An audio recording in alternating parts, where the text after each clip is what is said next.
Permit me, with the greatest deference and respect, to lay at your feet the following genuine narrative, the chief design of which is to excite in your august assemblies a sense of compassion for the miseries which the slave trade has entailed on my unfortunate countrymen.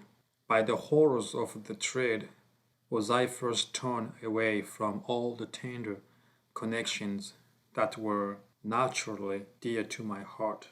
That part of Africa known by the name of Guinea, to which the trade for slaves is carried on, extends along the coast above 34 miles from Senegal to Angola and includes a variety of kingdoms. Of these, the most considerable is the Kingdom of Benin. This kingdom is divided into many provinces or districts, in one of the most remote and fertile of which, called Igbo, I was born in the year 1745 in a charming fruitful vale named Isaka. The distance of this province from the capital of Benin and the sea coast must be very considerable, for I had never heard of a white man or Europeans nor of the sea.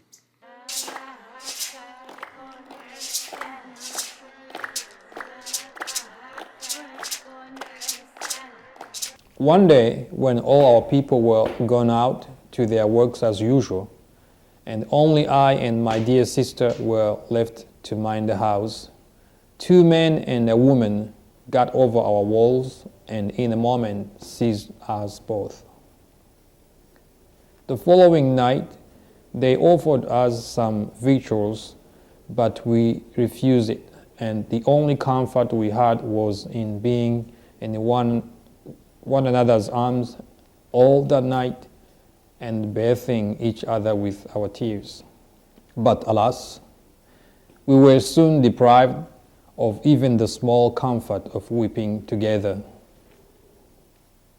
The next day proved a day of greater sorrow than I had yet experienced, for my sister and I were then separated.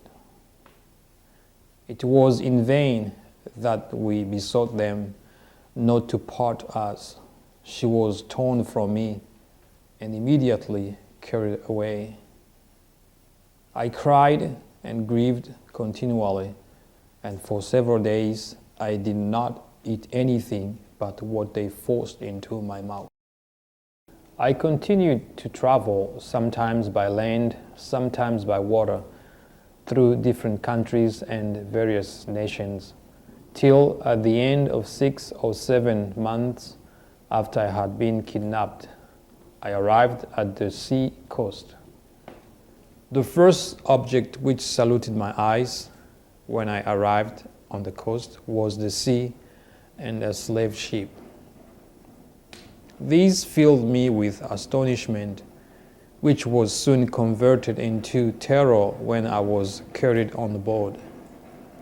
I was immediately handled and tossed up to see if I were sound by some of the crew, and I was now persuaded that I had gotten into a world of bad spirits, and that they were going to kill me.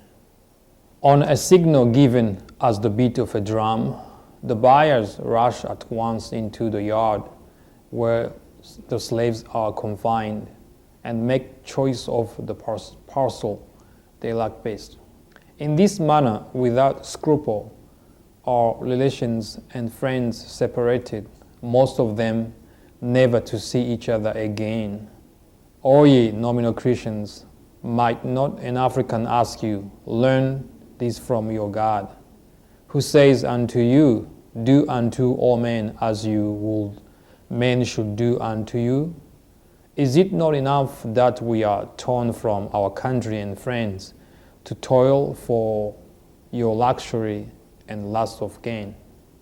Must every tender feeling be likewise sacrificed to your avarice?